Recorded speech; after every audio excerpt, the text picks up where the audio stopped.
እነዚህ ጨርቆች እናንተ ከየት ነው የምትረከቡት? ማለት የራስ ሸማኔ ያለን የራሳችሁ ሸማኔ ይሸምነናል ከነሱ ነው የምንቀበለው የራሳችሁ ይሆናል የራሳችሁ ስራ ቤት ውስጥ ይሰራላችሁ አለ ማለት ነው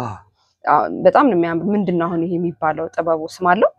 ይሄኛው በረዶ ስራ ይባላል የበረዶ ስራ ይሄ ማለት ያው ሸማኔዎች ስም ያወጡለት እና እቺ ያልኩሽን ሁለት አይን ነው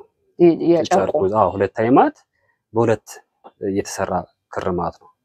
እሺ በጣም አመሰግናለሁ እና ከለሮች አሉት የተለያየ ከለሮች አለ ከለር ይፈልግ